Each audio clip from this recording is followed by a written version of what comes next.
네, 여러분 안녕하십니까? 챕터 6 강의를 시작하겠습니다. 지난 시간까지 우리가 배운 게 유니베리에이트과 그리고 바이베리에이트에서의 유니베리에이트에서의 대표값 그리고 바이베리에이트에서의 어떤 코릴레이션이나 두 개의 변수의 상관관계를 나타내는 통계량 그리고 그 다음에는 우리가 이제 멀티베리에이트를 배워야 되는데 멀티베리에이트 같은 경우에는 이제 R에서 굉장히 많이 다루는 데이터 타입이기 때문에 그 이제 매트릭스나 데이터 프레임을 다룰 수 있는 방법을 지난 시간에 배웠고 그 중에서도 이제 어플라이 같은 함수는 반복문 없이 반복을 할 수 있게 해주는 굉장히 편리한 함수고요. 이번 시간에는 지난 시간에 배웠던 어떤 그 데이터 프레임을 다루는 함수들, 데이터 프레임을 자르고 붙이고 변형하는 그런 작업들을 타이디버스라고 하는 어떤 패키지들의 모음으로 똑같이 하는데 굉장히 편리하게 할 수 있는 그런 방법을 배워보도록 하겠습니다. 타이디버스는 데이터 사이언티스트를 위한 R 기반의 패키지들의 모음입니다. R 스튜디오의 전문가인 헤들리 위컴이 이제 중심이 돼서 만들어졌고, 보시면 약 8개의 패키지가 이 타이디버스의 핵심 패키지들이고, 그 중에 ggplot2도 굉장히 많이 쓰고요. dplyr 그리고 이 두 개를 쓰기 때문에 같이 쓰는 이제 자연적으로 같이 쓰는 기반이 되는 패키지들이 몇 가지가 더 있습니다. 이런 패키지들은 이제 가보시면 그냥 타이디버스라고 하시면 자동으로 다 같이 설치가 되고요. 일단 가장 먼저 여러분이 이해할 게 가장 기본이 된 패키지가 tidr이라는 패키지입니다. tidy 데이터 스트럭처라고도 하는데 우선 데이터를 이제 처음에 받게 되면 가장 먼저 할 일이 어떤 게 변수이고 어떤 게 값이냐 이걸 구분하는 일이 됩니다. 그런데 이게 이제 복잡한 데이터가 되면은 복잡한 데이터라는 게 변수가 많고 데이터가 많은 게 아니고 그러니까 변수가 많고 값이 많은 그런 게 아니고 정말 정형화되지 않은 데이터 그런 데이터들의 경우엔 우리가 정리를 할 필요가 있겠죠. 전처리를 할 필요가 있는데 이런 그 데이터들 받아서 어떤 식으로 정리를 하는 게 가장 효과적으로 데이터를 정리를 하는 것이냐 라고 봤을 때 tidy 타입의 데이터로 정리를 하는 게 가장 효율적이다 라고 이 헤들리 위컴이 논문을 하나 냈습니다. 물론 그 전부터 이 tidy라는 데이터 타입 말고 롱형 데이터로 많이 알려져 있고요. 그래서 이 tidy나 롱형 데이터가 뭔지를 좀 살펴보면 먼저 와이드형 데이터가 있습니다. 와이드형 데이터는 엑셀에서 볼 수 있는 데이터예요. 그러니까 이렇게 이제 매트릭스가 있고 어떤 변수, 뭐 키에 대한 변수가 있고 몸무게에 대한 변수가 있고 이렇게 컬럼별로 우리가 이제 쭉 변수 이름을 쓰죠. 그리고 데이터를 측정할 때 어떤 사람의 키, 몸무게, 나이 뭐 이렇게 쭉 측정을 하고 다른 사람 이렇게 사람이 늘어날수록 이렇게 밑으로 확장이 되는 그런 타입이고 변수가 하나 늘어나면 그러니까 성별이 드러나면 성별은 컬럼이 하나가 붙는 거죠. 그래서 옆으로 추가가 됩니다. 이게 이제 옆으로 변수가 옆으로 쌓인다고 해서 와이드형이라고 보시면 되고 변수를 이제 구조를 잘 보면 세 가지를 기억하시면 돼요. 그래서 변수 그리고 값, 그리고 id. 그러니까 로우를 로우 데이터들을 서로 구분하는 id가 있고, 이제 컬럼 데이터는 변수 이름으로 구분할 수 있겠죠. 그리고 값이 있습니다. 롱형 데이터도 똑같은 구조를 가지고 있는데, 롱형 데이터는 여기에서 보듯이 컬럼이 하나의 변수가 아니고, 물론 이제 YD형에서의 변수랑 여기서도 컬럼 변수가 됩니다. 근데 YD형에서의 변수가 롱형에서의 변수로 되지는 않고요. 새로 변수를 만들어줍니다. 롱형에서는. 그래서 변수 값들이 아니고 변수 이름들을 저장하는 변수 하나, 베리어블이라고 하는 이름으로, 그리고 실제 값들, 측정된 값들을 저장하는 변수 하나, 그리고 이 데이터들의 id를 저장하는 변수 하나, 이렇게 세 가지의 변수가 롱형에서는 구조화되어 있다라고 생각을 해주시고요. 그래서 롱형은 이렇게 변수가 하나가 추가가 되면, 뭐 성별이 추가가 됐다 그러면 아래로 데이터가 붙습니다. 그러니까 성별이 이렇게 추가가 되면 이제 id들, 사람들 id가 이렇게 쭉 추가가 되고 값들이 추가가 되겠죠. id들이 추가가 되고 값이 추가가 됩니다. 그런데 그 해당되는 성별이라는 변수는 다 똑같이 들어가게 되겠죠. 성별이 뭐 여기서는 이제 메일이랑 피메일이 될 텐데, 값이 메일이랑 피메일이 되니까 값은 여기에 M 또는 F 이렇게 메일이나 피메일이 들어가고, 이제 이 변수 이름을 나타내는 게 이 롱형의 변수의 값으로 들어갑니다. 이 구조를 잘 이해를 하시면 이제 id도 중복돼서 여러 개가 될 수도 있고, 이제 변수 이름들이 이제 중복돼서 여러 개가 될 수 있는데, 값은 하나죠. 관측 값은 하나입니다. 그 관측 값이 어떤 사람에게서 어떤 변수에서 왔는지.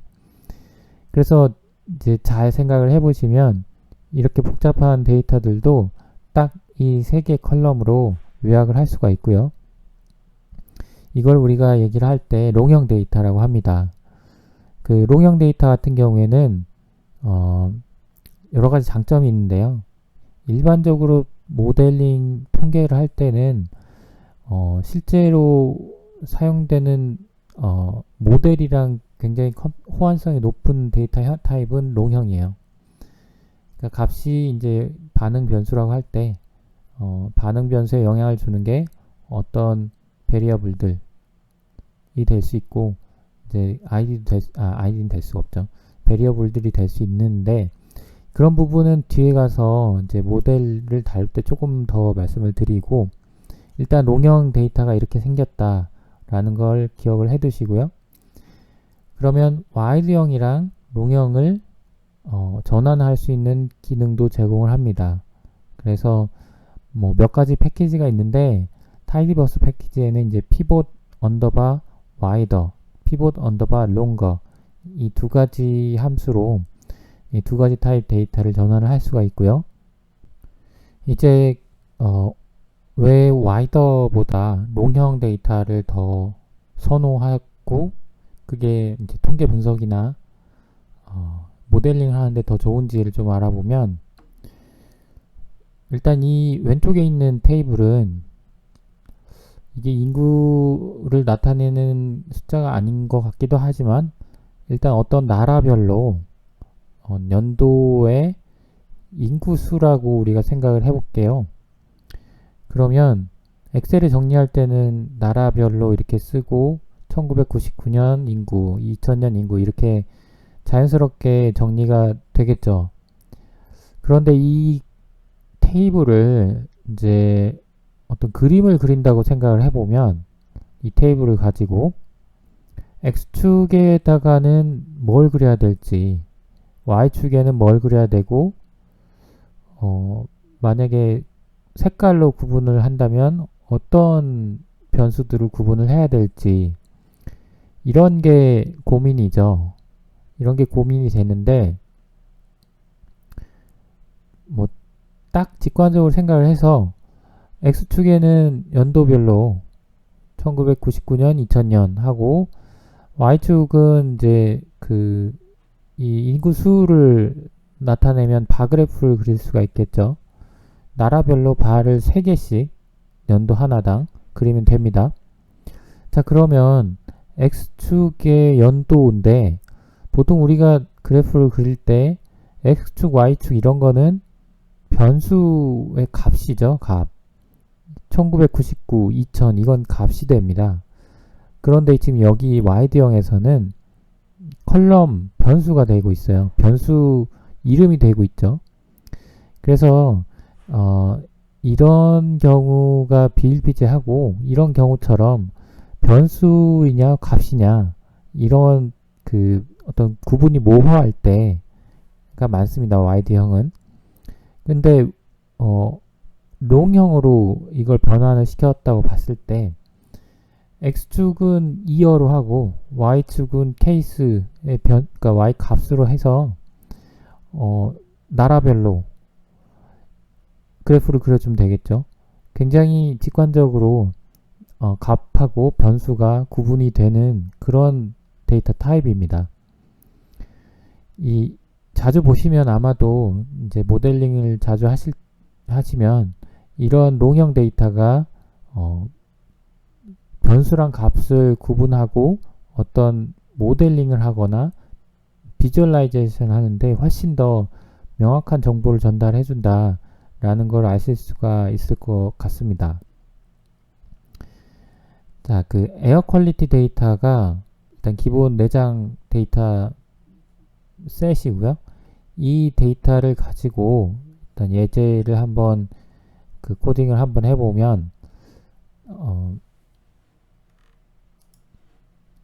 에어 퀄리티 데이터를 한번 불러 보겠습니다.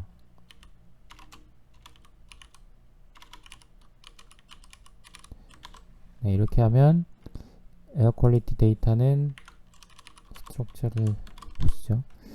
네, 6개의 변수가 있고 153개의 관측값이 있습니다. 근데 이게 지금 YD형일까요? 아니면 롱형일까요? 직관적으로 보면 이제 롱형 같죠. 롱형 같은데 사실 이거는 값들이 여러 컬럼에 나눠져 있죠. 근데 아까 롱형에서는 관측값들은 하나의 컬럼에만 있었습니다.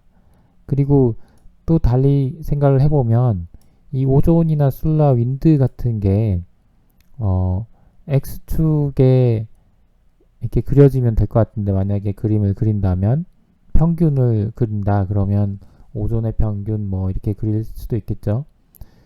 그런데 여기서는 변수 이름으로 되어 있죠. 하나의 변수로. 분석하는 목적에 따라서 조금 다르긴 하겠지만 이건 YD형입니다. 변수 하나가 증가할 때마다 옆으로 붙는.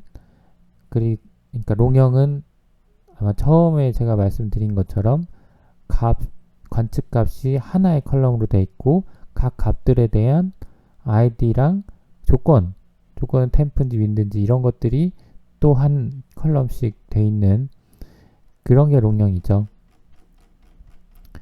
네, 그래서 이거를 한번 롱형으로 바꿔보겠습니다. 데이터라는 함수를 써줘야 실제로 이제 복사본이 내 워킹 스페이스로 들어가게 되고요. 이제 너무 많으니까 5개의 데이터만 가지고 우리가 확인을 해볼게요. 에어 마이 데이터 해서 퀄리티 1부터 5번째 그러면 마이 데이터는 이런 식으로 되고요. 요거를 이제 롱형으로 바꿔 보겠습니다. 롱형으로 바꾸는데 아까 롱형으로 바꾸는 방법은 피봇 언더바 여기는 지금 타이디버스를 읽어와야겠죠. 일단은 라이브러리를 읽고 그러면 이제 라이브러리가 읽어졌는데 한 가지 여러분이 알아두실 게 지금 컨프렉트라는 게 있죠. 그 타이디버스 패키지에서 제공하는 함수들이 있는데 이 함수들이 다른 패키지에서 제공하는 함수들이랑 이름이 같아요. 그래서 이 함수들을 쓰면 그 어떤 함수를 쓰는 것인지 모를 수 있어요.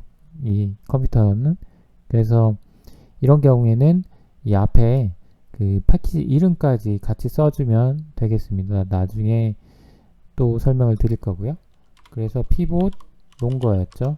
롱거 해서 my data를 바꾸는데 여기 도움말에 보시면 데이터가 있고 두 번째 파라미터 컬스라고 해서 컬럼들인데 전환할 컬럼들이에요. 말하자면 롱형 데이터로 전환할 컬럼들. 여기에서는 지금 6개의 컬럼들이 있는데 아까 설명 중에 이제 3가지 기억하시라는 게 변수, 그다음 값, 그리고 id가 있었죠. 그러면 여기서는 id가 어떤 게 될까요? 다 관측값 쓸 수 있는데 실제로 관측한 값들은 여기서 보면 4개의 컬럼이죠. month랑 day는 관측했다기보다는 어떤 그때 당시의 날짜, 시간을 나타내는 id로 쓸 수가 있을 것 같습니다. 그래서 요 2개는 id로 쓰고 요 4개를 전환을 하는, 그러니까 롱형으로 전환을 하는 변수 컬럼으로 지정을 해 보겠습니다. 따옴표를 묶어주지 않아도 이런 식으로 이제 month랑 day는 어떤 id로, id가 이제 2개가 됐죠. id로 남아있고 관측값은 value로 다 한 컬럼으로 됐습니다. 그리고 각 관측값이 어떤 걸 나타내는지, 그 오존 값인지 솔라 값인지 요 변수들 이름이 범주형이 돼서 하나의 컬럼으로 이제 만들어졌죠. 자, 이게 이제 그 변수들이 굉장히 많은 경우에는 이제 id만 빼고 다 변환해라 이렇게 말을 할 수도 있겠죠. 그래서 그럴 때는 마이너스를 써서 이렇게 마이너스를 한꺼번에 써서 변환을 하면 똑같이 month랑 day 빼고 나머지 다 라는 뜻과 같습니다. 똑같은 얘기고요. 느낌표를 해서 not이라고 해도 똑같은 결론이 나옵니다. 그래서 따옴표를 붙여도 되고 안 붙여도 되고. 그래서 앞에 말씀드린 바와 같이 이제 ggplot 같은 경우는 이제 그 그래프를 그러니까 데이터를 가시화해주는 함수인데, 말씀드린 것처럼 어떤 게 값이고 어떤 게 변수인지가 굉장히 모호한 상황에서는 x축에 뭘 그리고 y축에 뭘 그릴지를 정해주는 게, 컴퓨터한테 정해주는 게 어려울 수 있어요. 그래서 롱형으로 바꾸면 x축에는 이어 그리고 y축에는 케이스 값을 뿌려라 라고 쉽게 정해줄 수가 있죠. 그래서 ggplot 같은 경우에는 롱형 데이터를 쓰고 이제 나중에 그 모델링을 할 때도 롱형 데이터를 많이 씁니다. 이제 패키지 중에 제가 아까 8개가 있다고 말씀을 드렸는데 8개 중에 tidyr, 그러니까 tidy라는 데이터 스트럭처에 대해서 제가 말씀을 드린 거예요. 그런데 실제로 데이터 프레임 여기서는 지금 데이터 프레임이 아니고 티블 데이터형인데, 요건 제가 아직 말씀을 안 드렸는데 클래스를 보면 티블형이 됩니다. 여기서 pivot longer라는 기존에 원래 있던 그 데이터는 에어 퀄리티 데이터는 데이터 프레임이에요. 그런데 이렇게 pivot longer나 아니면 어떤 tidyverse의 그 함수를 써가지고 나온 결과 데이터들은 클래스가 다 티블형이 됩니다. 티블형은 뭐 따로 티블이라고 써 있진 않은데 클래스가 지금 테이블 데이터 프레임 그러니까 클래스가 여러 개가 지금 동시에 타입을 가지고 있는데 그 티블형이라고 하는데 티블형은 그 데이터 프레임이랑 똑같은 특성을 가지고 있고요. 다만 데이터를 수정을 할 수가 없다는 게 다릅니다. 데이터가 수정이 되지 않는다는 게 이제 데이터 프레임이랑 다른데 그 클래스 같은 거는 얼마든지 우리가 또 만들 수가 있어요. 근데 타이디버스에서 데이터 프레임 대신에 조금 더 안정적으로 데이터를 다룰 수 있는 어떤 타입을 하나 더 만들었다. 이 정도로 이해를 하시면 될 것 같습니다. 그래서 이 tidy 데이터 타입 그리고 티블형 여기는 이제 또 뭔가 중요한 게 나오면 그때그때 말씀을 드리면 되고 데이터 타입, 데이터 프레임을 다룰 때 가장 많이 쓰는 그런 함수들 앞에서 이런 스플릿이나 트랜스폼이나 머징 할 때 쓰는 함수들은 이 dplyr 패키지에 다 들어 있습니다. 그래서 dplyr을 조금 더 깊게 보면 dplyr 같은 경우에는 그 전 단계 그러니까 dplyr 전에 나왔던 패키지가 plyr이에요. plyr에서는 이렇게 써 있죠. 어떤 데이터를 다룰 때 커먼한 set of problem이에요. 그러니까 항상 이제 똑같은 방법을 쓴다는 거죠. 스플릿 하거나 아니면 apply를 하거나 아니면 combining을 한 split, apply, combine 이 세 가지 동작을 반복적으로 우리가 데이터 분석을 할 때 쓴다는 겁니다. 그래서 이 세 가지 동작을 굉장히 편하게 한 번에 할 수 있도록 만들어 놓은 툴이 이 plyr이고 dplyr입니다. dplyr 같은 경우는 이제 몇 가지 쓰는 법이 또 있는데 가장 다른 점 중에 하나가 파이프 오퍼레이터를 사용하는 게 가장 다르죠. 이 파이프 오퍼레이터를 쓰다 보면 굉장히 편하다는 걸 느끼실 수가 있는데요. 한 가지 예로 만약 템프 D를 보고 싶다 하면 이렇게 보죠. 그럼 템프 D의 스트럭처를 보고 싶다 그러면 이렇게 템프 D를 썼는데 스트럭처를 보려고 할 때 앞으로 가서 str 하고 뒤로 가서 다시 이렇게 하는데 템프 D의 스트럭처를 보고 싶다 그러면 파이프 오퍼레이터를 쓰고 스트럭처 아니면 헤드를 보고 싶다 그럼 헤드 이런 식으로 어떤 명령어에 연결되는 그러니까 순차적으로 연결할 수 있는 어떤 파이프라고 보시면 됩니다. 이 오퍼레이터가 그래서 파이프 오퍼레이터고요. 쓰다 보시면 굉장히 익숙하게 쓰실 수 있고 생긴 게 이렇게 생겼지만 단축키를 제공을 합니다. 그래서 우리가 쉽게 이걸 다 사용하지 않고 쉽게 이 오퍼레이터를 바로바로 쓸 수가 있고요. 코딩하는 중에도 그래서 이 어떻게 작동하는지를 일단 보면 앞에 있는 게 데이터일 수도 있고 어떤 명령어일 수도 있어요. 데이터일 경우에도 그렇고 명령어일 경우에는 어떤 함수일 경우에는 그 함수의 리턴 값이 되겠죠. 리턴 값, 결과물이 다음 함수에 첫 번째 파라미터로 들어간다 라고 생각을 하시면 돼요.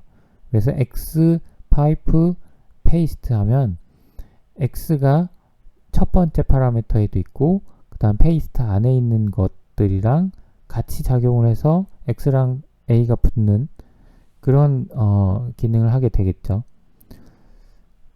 예제로 사인을 보시면 파이는 내장 변수죠. 파이라고 해서 3.1415고 파이에 사인을 붙일 때는 보통 이렇게 하는데, 자, 파이에 사인을 이런 식으로 한다는 거죠. 만약에 파이에 사인을 붙이고 코사인을 붙인다. 그러면 코사인, 사인, 파이 이렇게 하는 게 이제 우리가 알고 있는 일반적으로. 근데 여기다가 다시 스퀘어 루트를 붙이겠다. 이렇게 하는 거죠. 그런데 이런 식으로 함수를 중첩해서 쓰는 것은 뭐 한두 개를 쓰는 거는 뭐 크게 문제는 안 되지만 여러 개를 하면 여러 개를 하고 싶을 때는 뭐 그럴 경우는 없긴 하지만 여러 개를 하면 가독성이 안 좋아지죠. 나중에 이게 뭐 하는 건지도 모르고. 그래서 여러 개를 붙이지 않습니다. 그런데 파이프 오퍼레이터를 쓰시면 굉장히 여러 개를 붙일 수가 있어요. 코사인, 스퀘어 뭐 이런 식으로. 그래서 이거를 이렇게 연결해서 쓴다고 해도 크게 가독성이 문제가 되지 않고요. 차라리 어떤 오퍼레이션을 하는데 이 코드 라인이 좀 줄어드는 역할도 하고, 그리고 그 덕분에 가독성이 조금 더 올라가는 그런 효과도 있습니다. 기존의 함수를 이렇게 중첩해서 쓸 때는 이렇게 하면 안 되니까, 보기 힘드니까 안 썼던 것 뿐이고, 파이프 오퍼레이터를 쓰면 중첩해서 얼마든지 여러분이 쓰실 수가 있습니다. 그래서 이게 첫 번째 파라미터로 간다라는 거를 알아두시면 되겠고, 페이스트를 가지고 조금 더 우리가 예제를 볼게요. x를 1부터 5까지 하고 파이프 오퍼레이터를 써서 페이스트를 실행을 해 보겠습니다. 그러면 x가 먼저 나오고 페이스트 a라고 썼나요? 네.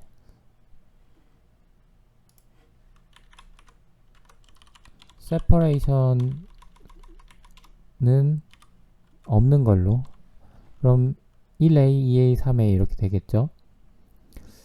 자, 이런 경우에 이제 페이스트를 가지고 보통은 이제 문자열을 다루는데, 만약에 A1, A2, A3 이렇게 하고 싶을 때는 어떻게 할까요?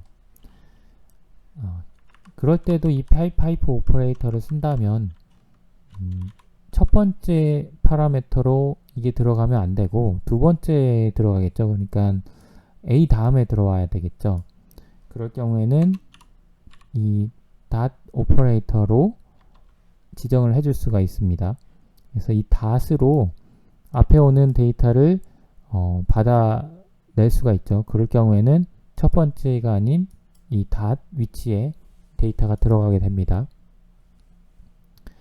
몇 가지를 좀 알아봤는데 이거는 여러분이 쓰시면서 계속 이제 익숙해지시면 좋고, 콜 민스라는 걸 가지고도 이런 식으로 이제 컬럼별로 평균을 내고 그 다음에 썸으로 하는 과정인데요.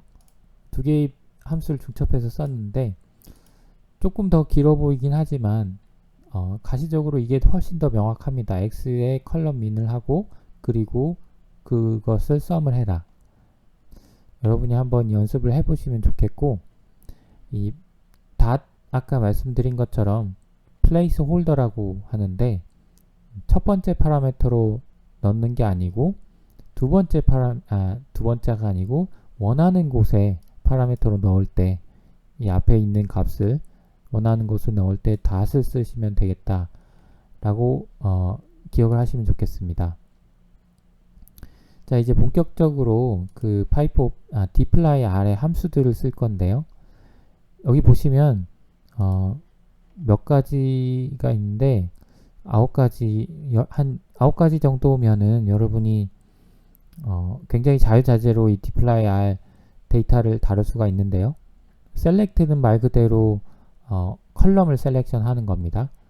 그리고 필터 같은 경우에는 row를 셀렉션 하는 거예요.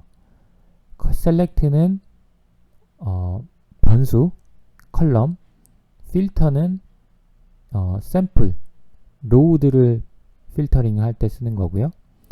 arrange는 소팅 할 때, 그리고 mutate는 어떤 값을 추가하거나 변형을 할 때, summarize는 굉장히 편리한 함수인데 아까 콜민처럼 어떤 컬럼별로 아니면 함수별로 아니 그 변수별로 어떤 연산을 하고 싶을 때 유용하게 쓰일 수 있고요. 그룹바이는 말 그대로 그룹핑을 해주는 겁니다. 이 샘플들을. 조인은 머징을 하는 거고요. 한 가지씩 알아보면은 자, 파이프 오퍼레이터로 헤드, 스트럭처 제가 아까 다 했던 겁니다. 자, 이제 데이터는 아이리스 데이터를 가지고 할게요. 아이리스 데이터는 예제로 많이 쓰는 데이터인데 내장되어 있는 데이터 셋이고요. 그 스트럭처를 보면 150개의 관측값 그리고 5개의 변수가 있는 거네요.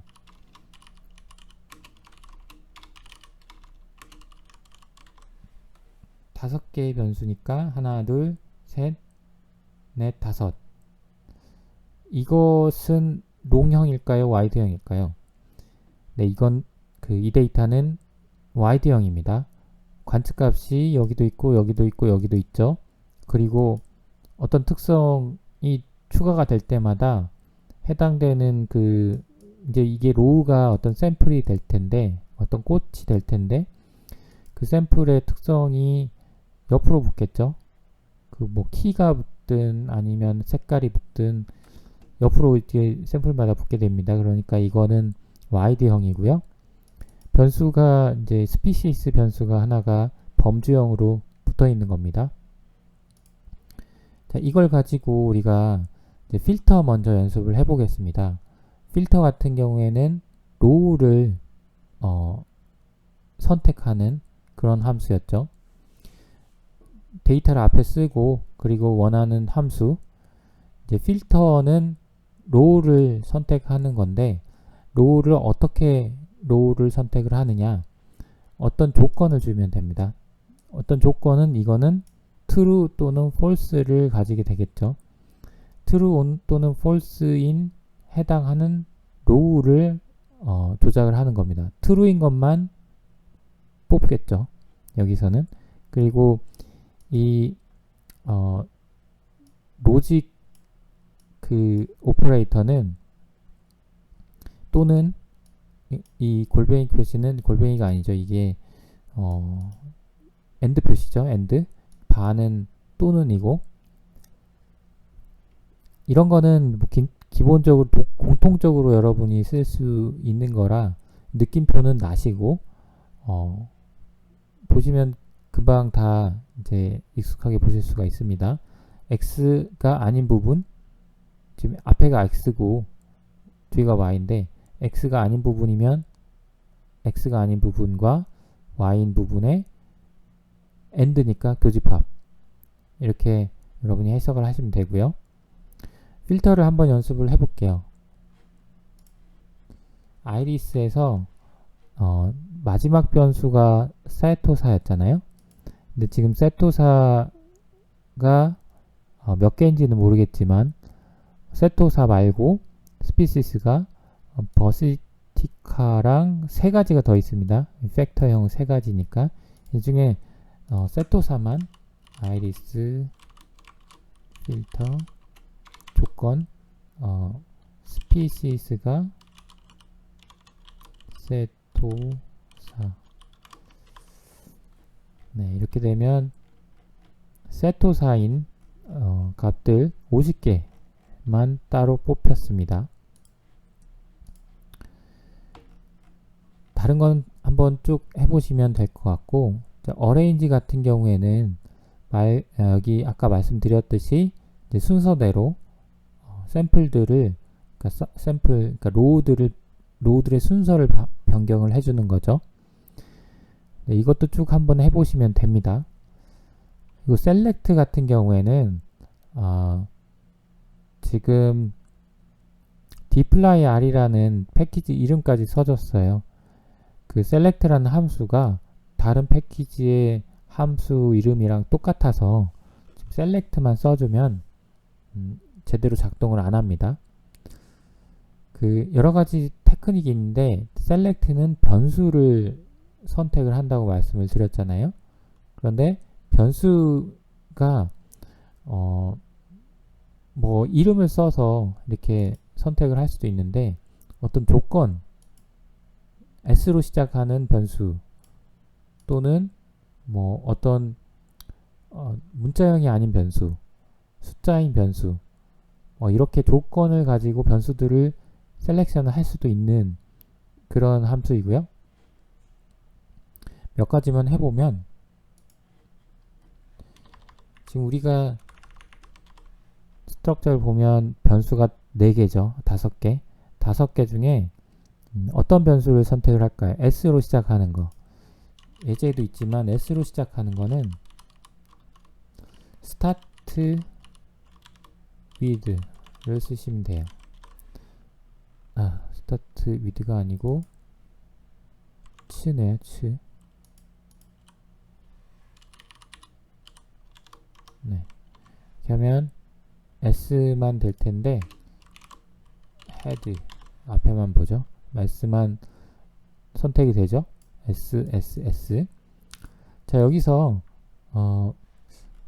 보통 이제 파이프 오퍼레이터를 쓰면 이제 옆으로 쭉 길어지니까 하나씩 끊어서 씁니다. 이제 아까 배웠던 필터랑 같이 한번 써보겠습니다. 그 필터로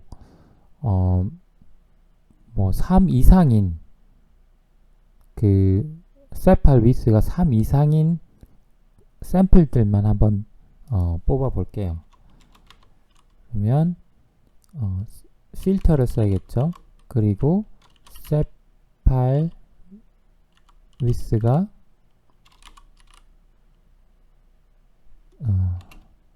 3 이상인 샘플들. 셋팔 위스가 아닌가요?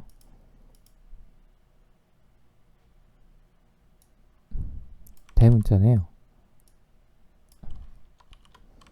네. 이렇게 하면 몇 개인지 모르니까 요거를 스트럭처를 한번 보죠. 네, 그러면 93개. 아까 3.0을 뺐을 경우에는 150개. 네, 그렇죠. 전체가 150개였으니까 이 중에 셋팔 위스가 3.0 이상인 걸 찾으면 요 정도 되고, 다시 그 스피시스가 세토사인 것만 뽑아 보면 end가 되야겠죠. end 3.0 이상인 것 중에 스피시스 중에 세토사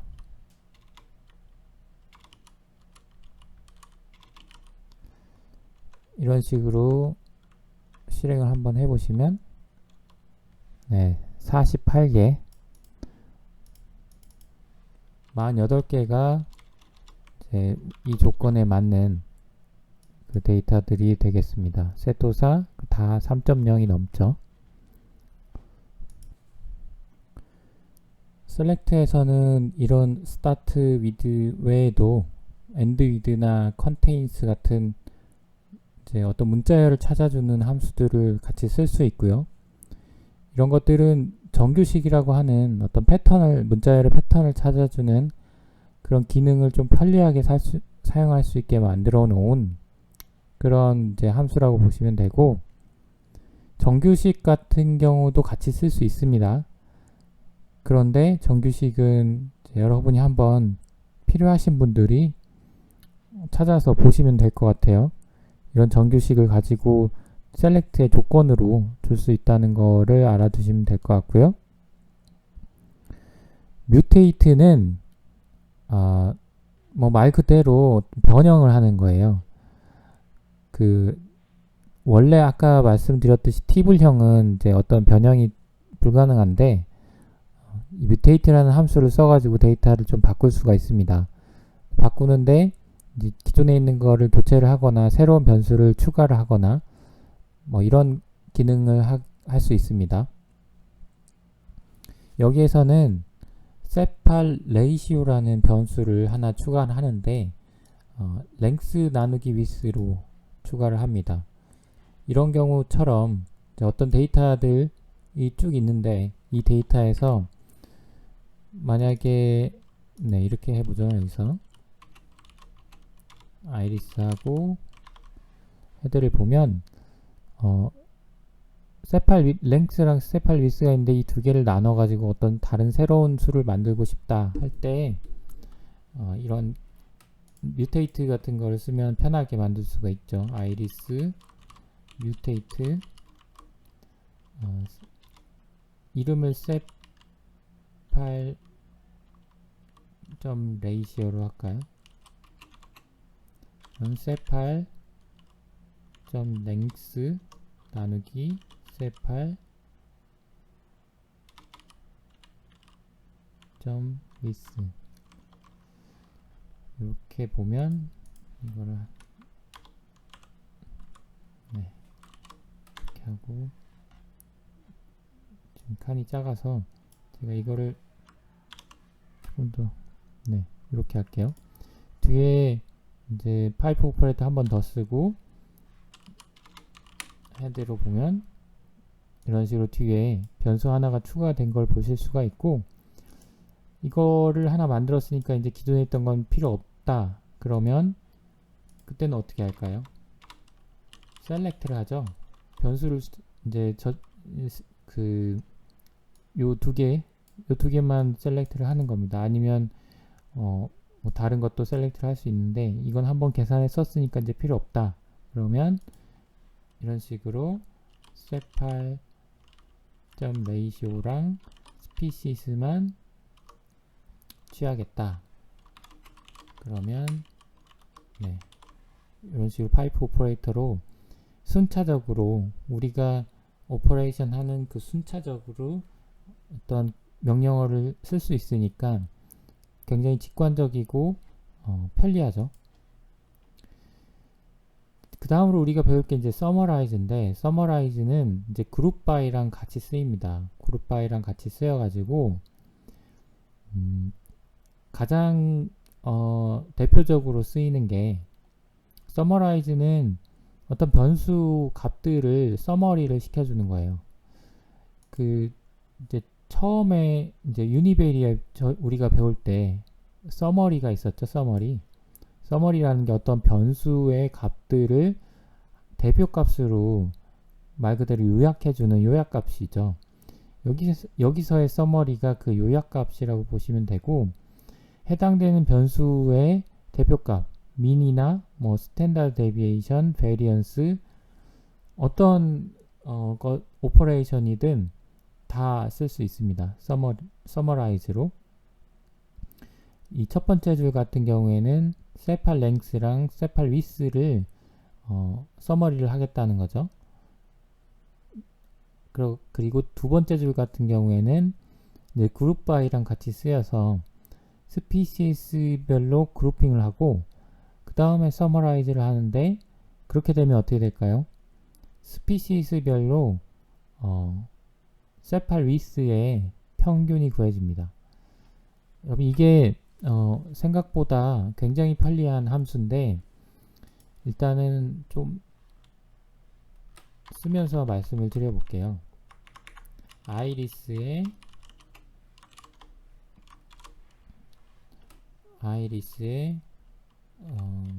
서머리를 하는데 그룹 바이로 해보죠.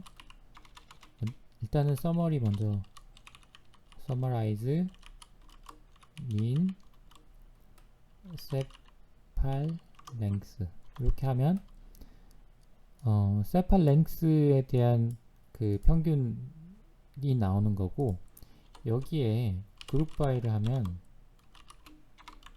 그룹 바이를 하는데 스피시스별로 그룹핑을 한다는 그 코드를 넣어주면 스피시스별로 평균이 나옵니다. 기존에 프로그래밍 지식이 좀 있으신 분들은 이런 경우에 그 스피시스별로 평균이 각 스피시스별로 각 변수별로 평균을 내고 싶다 하면 굉장히 코드가 복잡해질 수 있어요. 루프문을 돌면서 이 세토사만 뽑아내고, 그 세토사인 경우에 데이터들을 따로 저장을 해놓고 그 데이터들을 다시 평균을 내는, 물론 지금은 또 다른 패키지들이 다른 랭귀지에서 그런 것들이 편리하게 제공되는 게 어느 정도 있지만, 이 정도로 랄에서 한 두세 줄로 끝날 정도로 편리하게 어떤 기능을 제공하고 있지 않습니다. 그래서 스피시스별로 각 변수별로 모든 평균들을 구하고 싶다. 당연히 우리가 데이터 분석을 할 때는 그렇게 구하고 싶겠죠.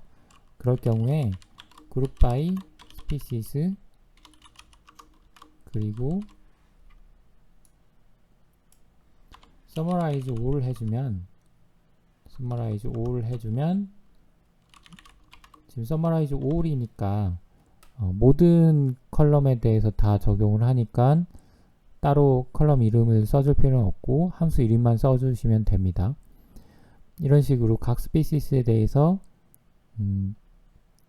뒤에 이제 잘렸죠. 3x 5니까 3개, 5개 컬럼이 있습니다. 그 모든 변수에 대해서 다 평균을 구해준 겁니다.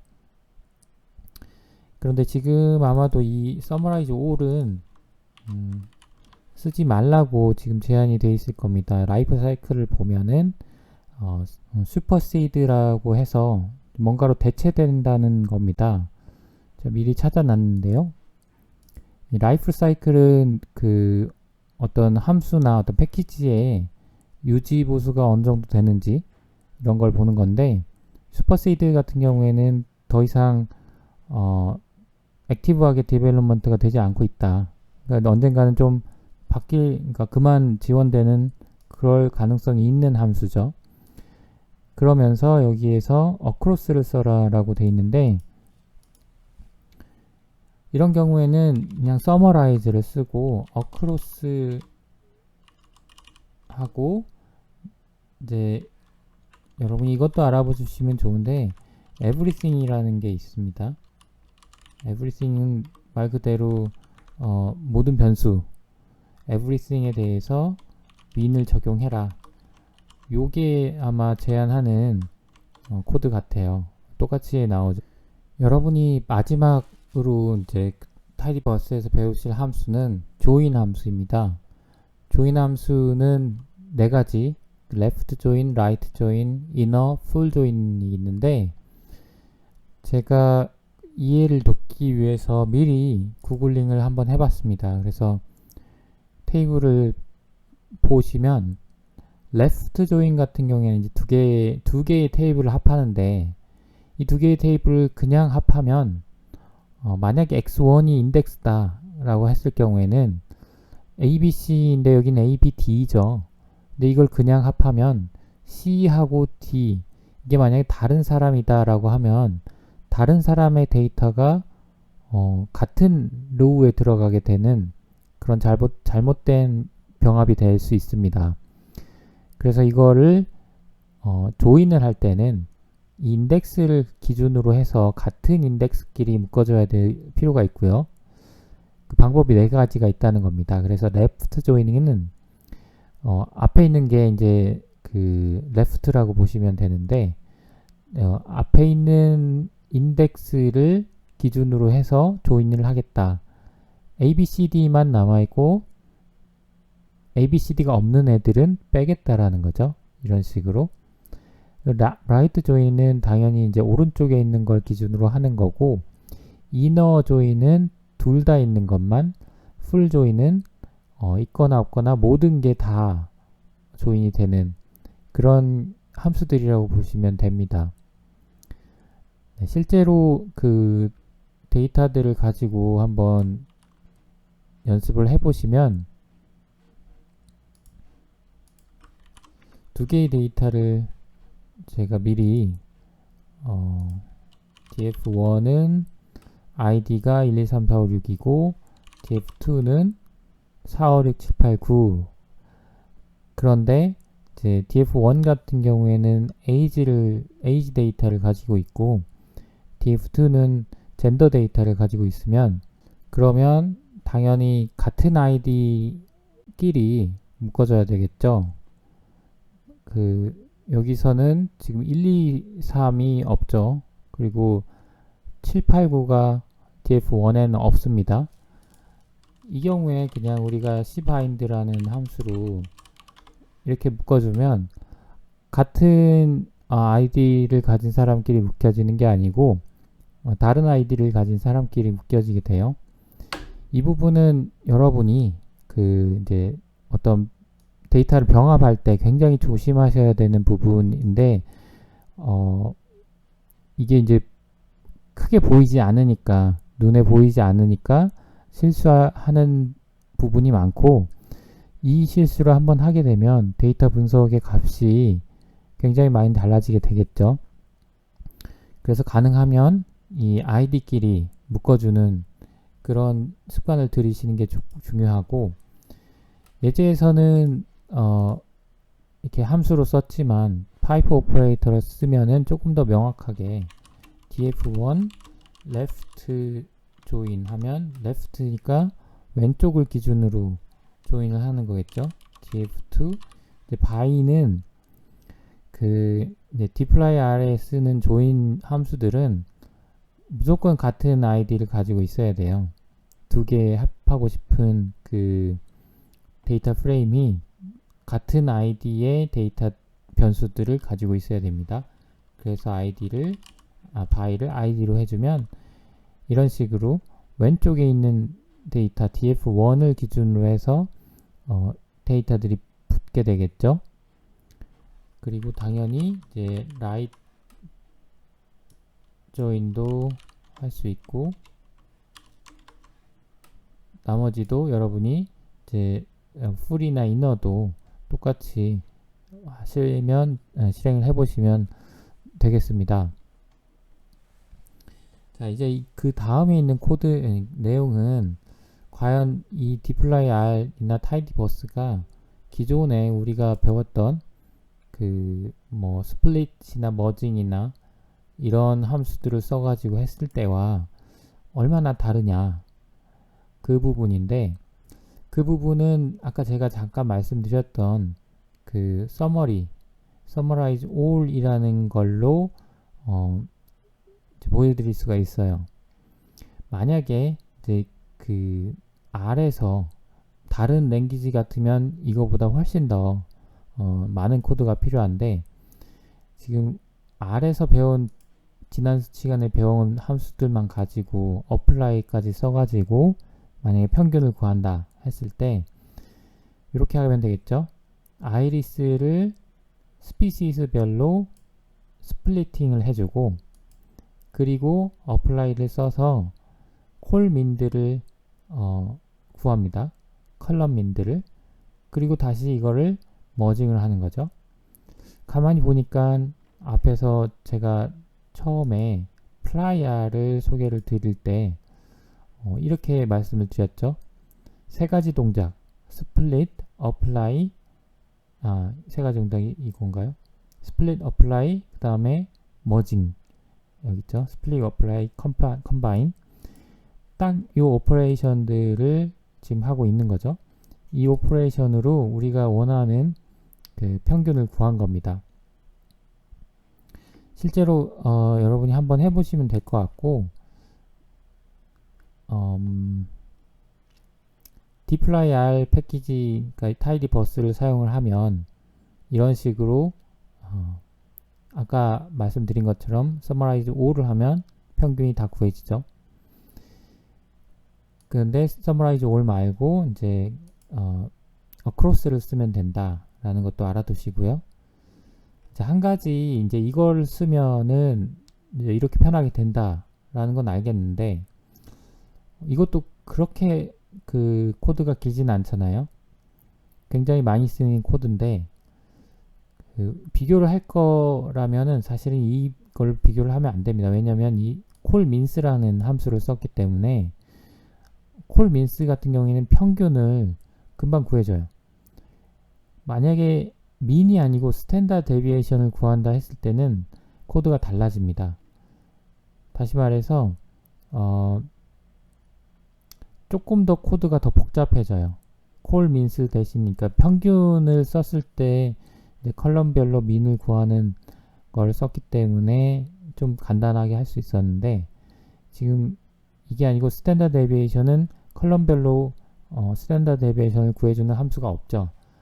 그렇기 때문에 이 부분에서 조금 더 함수가 복잡해지게 되고 그런 면에서 타이디버스를 쓰는 게 훨씬 더 편리하게 우리가 데이터를 분석할 수 있다라는 것을 보여주고 있습니다.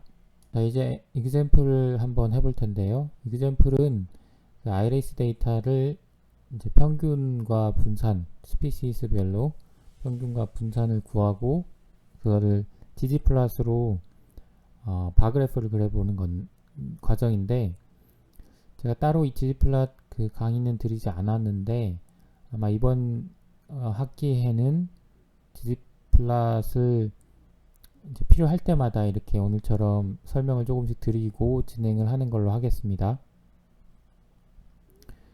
먼저 그 평균, 스피시스별로 평균을 구하는 코드는 앞에서 했던 코드랑 동일하고요. 그래서 아이리스 민이 나오고 표준 편차도 동일한 코드로 구할 수 있겠죠. 네, 이런 식으로요. 근데 제가 이렇게 따로따로 이제 서머리를 구하긴 했지만 사실 한 번에 구할 수도 있죠. 스탠다드 데비에이션 하고 평균을 한 번에 서머라이즈 함수를 써가지고 어크로스 함수 아까 배웠던 그 방법으로 구할 수도 있고요. 근데 지금은 이제 좀 필요에 의해서 따로따로 구했습니다.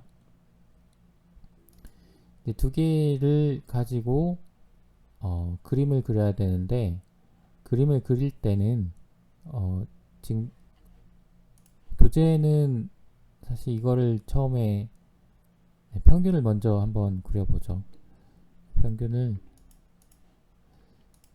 먼저 그리면 이 아이리스 민 데이터 같은 경우에는 지금 이게 다 값들이고 변수죠. YD형이죠. 그래서 이거를 롱형으로 바꿔줘야 돼요. 그래서 아이리스 민을 롱형으로 바꿔주면 아이리스 민 그리고 피봇이었죠. 롱거 그리고 이제 콜스에 우리가 바꾸고 싶은 컬럼을 적어주시면 됩니다. 내 컬럼이 지금 4개, 5개가 있는데 이 중에 스피시스 빼고 나머지 다 지금 전환을 해야 되죠. 그럴 경우에는 마이너스 스피시스로 하면 스피시스 컬럼만 빼고 다 전환을 시켜줍니다. 네, 이런 식으로 스피시스는 id로 그냥 남아 있고요. 베리어블, 그러니까 네임 쪽에는 베리어블 네임들이 다 들어가 있고 값은 이 컬럼 하나에 value라는 이름으로 다 들어가 있습니다. 자, 이제 ggplot을 쓸 준비가 됐는데요. ggplot은 이제 데이터를 넣어주고 iris min 롱 그리고 aes라는 함수를 씁니다. aesthetic이라는 어떤 그 영문 사전을 찾아보면 뭐 심미적인 뭐 이런 얘기인데 결국 이 함수가 하는 거는 매핑입니다. 그래서 그 이렇게 평면이 있을 때 x축에는 어떤 걸 그리고 y축에는 어떤 걸 그리고 컬러는 어떤 식으로 구분을 하고 뭐 그런 겁니다. 그래서 여기에서는 x축에는 지금 species name을 그리죠. x축에는 name 그리고 y축에는 당연히 value를 그려야겠죠. 그리고 만약에 색칠을 해서 이제 스피시스 별로 구분을 하겠다. 그러면 fill입니다. fill은 스피시스죠. 이건 약간 좀 외워두셔야 될 필요도 있는데 이제 fill 같은 경우에는 바 그래프를 그릴 거니까 바 안쪽에 칠해지는 상황이라 fill을 쓴 거고요. 이제 바 그래프에 뭐 테두리는 컬러를 써야 되겠죠. 그래서 ggplot 같은 경우에는 파이프 오퍼레이터 대신에 비슷하게 이제 플러스 오퍼레이터를 사용을 합니다. 그래서 지금 첫 번째 ggplot 라인에는 데이터와 그리고 매핑 한 거고요. 그 다음에는 이제 아직 그러니까 x축엔 뭘 그리고 y축엔 뭘 그리고 데이터는 뭐다까지는 정의를 해줬는데 어떤 것을 그릴지는 얘기를 안 해줬어요. 이게 바그래프를 그릴 건지 점을 그릴 건지. 우리는 바그래프를 그리니까 바라 하죠. 이렇게 하면 일단은 에러가 뜨네요. 이 바그래프를 그릴 때는 원래 바그래프는 히스토그램이죠. 히스토그램은 그 빈도수를 카운팅을 해서 그려줘요. 근데 보통은 카운트를 쓸 수도 있는데 이제 디폴트로 카운트를 쓰는데 여기서는 이 값 자체를 그려줘야 되니까 identity라는 것을 씁니다. 처음에는 익숙하지 않으신 분들은 그냥 좀 외워두시면 좋습니다. 이렇게 데이터 쓰고 매핑하고 뭘 그릴지 그 지오메트리 바그래프를 그린다 하고 그리고 이때는 이제 지오메트리 함수를 쓸 때는 스탯을 써준다는 거. 그려보면 일단 그려져요. 그런데 이제 스피시스별로 필이 다르게 채워지긴 했지만 우리가 원하는 거는 이 옆으로 바그래프가 그려져야 되죠. 그래서 이것도 좀 외워놓으시면 좋은데 포지션을 도지로 하면 네, 이렇게 옆으로 그려집니다. 조금 확대를 해서 보면 이렇게 세팔 랭스, 페탈 위스 이런 식으로 x축에 그려져 있고 y축은 value, 그러니까 x축은 name이었죠. 그리고 컬러, fill은 species별로 fill, 다르게 fill을 하라는 거죠. fillup을 다른 색으로 하라는 겁니다. 네, 이런 식으로 이 두 줄로 이런 바그래프를 그릴 수가 있었어요. 에러바를 구현을 할 텐데요. 여기에서 개념이 조금 여러분이 헷갈릴 수가 있는데 일단 에러바를 그리기 위해서는 스탠다드 데비에이션 값이 하나가 더 필요하죠. 근데 기존에 있던 그 평균 롱형 데이터는 이렇게 생겼어요. 앞에서 제가 롱형 설명을 드릴 때 이 value 그리고 변수 그 다음에 id 이렇게 말씀을 드렸죠. 그런데 스탠다드 데비에이션 값이 여기 하나가 더 붙어야 돼요. 오른쪽으로. 그래야 이 값이 이제 이 그래프에서 쓰일 수가 있는 건데 그렇게 되면 더 이상 이 값은 YD형 그러니까 롱형이 아닌 게 되죠. YD형일 수 있습니다. YD형도 그런데 tidy 스트럭처처럼 조금 그러니까 엄밀히 따지면 변수랑 내가 관심 있는 변수랑 값을 명확하게 구분만 할 수 있으면 돼요. 그게 타일리 스트럭처고, 그런 면에서 지금 이제 YD형이랑 롱형의 개념을 약간 같이 병행을 하면서 사용을 하고 있는 겁니다. 좀 지금은 헷갈리실 수가 있는데, 일단 그래프를 그릴 때 여기다 필요한 변수 하나를 더 붙여준다 정도로 생각하시면 될 것 같고요. 스탠다드 데비에이션은 이렇게 구하죠. 근데 이거는 YD형이니까 요거를 롱형으로 바꿔주고, 이것도 변수 이름을 롱 하겠습니다. 네, 이렇게 되면 이제 스탠다드 데비에이션 값이 있는 롱형 데이터가 생성이 되고, 제가 그림을 그릴 때 여기에다가 붙여서 그림을 그리려고 하는 겁니다. 여기에서도 한 가지 더 말씀을 또 드려야 되는 게, 데이터셋이 두 개죠. 데이터셋이 두 개인데 이 두 개를 가지고 gg플롯을 그릴 수도 있어요. 그러니까 롱형 데이터 두 개를 가지고. 근데 제가 지금은 일단 조인 함수를 써서 이 두 개를 붙여서 하나의 데이터만 가지고 gg플롯을 그릴 건데, gg플롯을 그릴 때 롱형 데이터가 아닌 YD형 데이터로 그리게 되는 거죠. 일단 두 개의 변수를 붙여 보겠습니다. 두 개의 데이터를. 하나는 민이고 하나는 스탠다드 데비에이션인데, 다시 한번 보시면 어떻게 붙일지를 보시면 돼요. 세토사이면서 셀팔 랭스인 거는 여기는 없죠. 그러니까 이 두 개가 아이디가 되는 겁니다. 그래서 이 두 개의 아이디를 가지고 이 값을 옆에다 붙이면 되는 거예요. 그거는 아까 우리가 left join 또는 inner join을 썼었죠. 여기서는 다 똑같으니까 inner join을 쓰셔도 됩니다. inner join 해서 iris sd long 하는데, by를 두 개를 써야 되겠죠. species와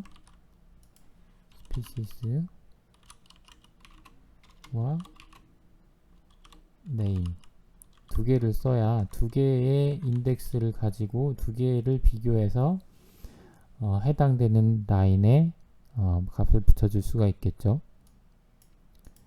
한번 해보시면 이런 식으로 정확히 같은 카테고리에 있는 값들이 이렇게 붙게 됐습니다. 이거를 또 다른 변수에 저장을 하고 그냥 롱이라고 할게요. 그리고 이제 그림을 그려 보겠습니다. 이 데이터를 넣고 X축에는 아까처럼 네임을 넣을게요. 그리고 Y축에는 평균을 그려야겠죠. 평균은 value.x가 돼요. 그리고 구분을 색칠을 스피시스 별로 하겠다. 자, 그리고 바는 똑같습니다. 에러 바는 지놈 바그래프는 똑같아요. 그래서 그려보면 똑같이 그려지죠. 이제 여기다가 우리가 가진 데이터 이 부분을 써서 에러바를 그릴 건데, 제 gg플롯에는 에러바라는 함수를 제공을 합니다. 매핑, 여기서 매핑이랑 데이터는 제가 이제 조인을 쓰려고 이제 두 데이터를 합한 거고, 아까 말씀드렸듯이 데이터를 다른 걸 쓸 수가 있어요. 지금은 데이터를 이미 가진 걸 쓰니까 여기서 데이터는 필요가 없고 매핑만 해주면 됩니다. 에러바의 매핑은 앞에서처럼 매핑은 AES를 써줍니다. 그래서 AES 함수를 써주고 에러바에서는 ymin 하고 그리고 ymax라는 파라미터를 설정을 해주면 됩니다.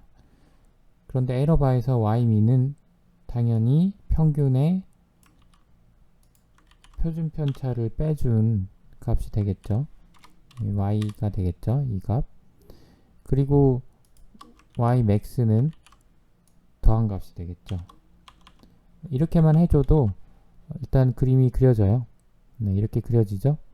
그런데 아까 포지션에서처럼 이 한 포지션에 그려집니다.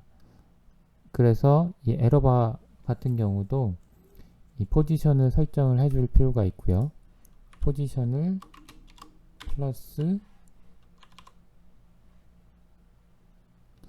플러스가 아니고 컴마로 해서 하죠. 컴마로 일단 앞에서처럼 이제 매핑을 해줬고 그리고 옵션 중에 포지션이 있겠죠. 여기서는 포지션을 도치 이렇게 해서 그냥 도치라고 여기서처럼 해줘도 되는데 이제 제가 포지션 도치 하는 정도를 좀 설정을 해줘야 돼요. 에러바 같은 경우에는. 왜냐하면 이 위스를 일단 이렇게 도치로만 해도 되긴 합니다.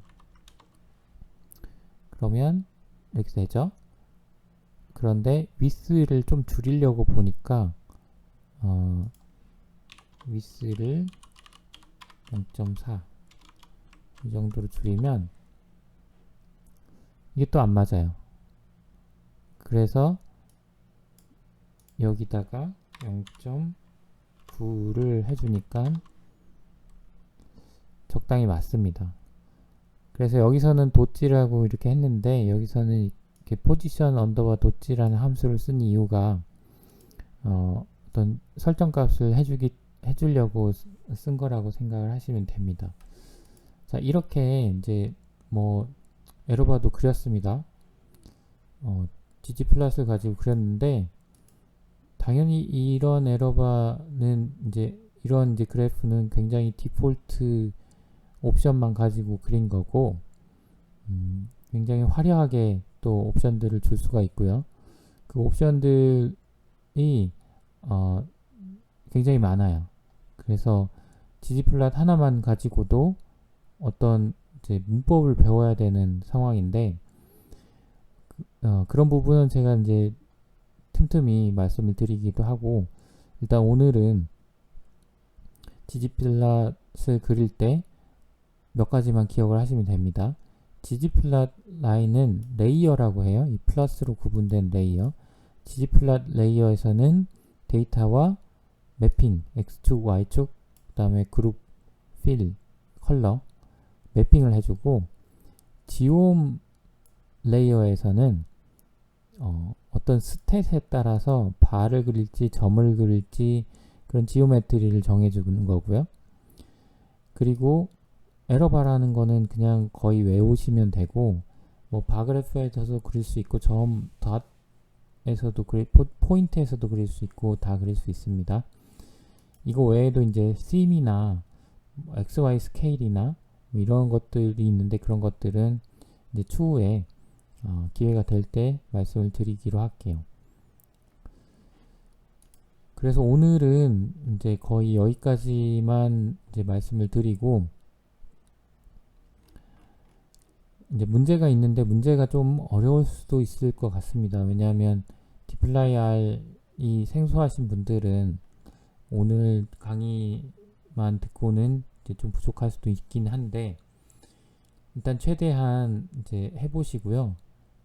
뭐 정답이나 숙제 제출에 대한 부담감은 이게 정답이 아니어도 되니까 그런 부담감은 없이 그냥 배우는 생각으로 좀 해보시면 되고 1번은 에어 퀄리티 데이터에서 NA가 포함된 로우를 제거하는 겁니다. 요건 제가 아직 안 알려드렸으니까 알려드리면 에어 퀄리티 데이터가 이렇게 생겼죠.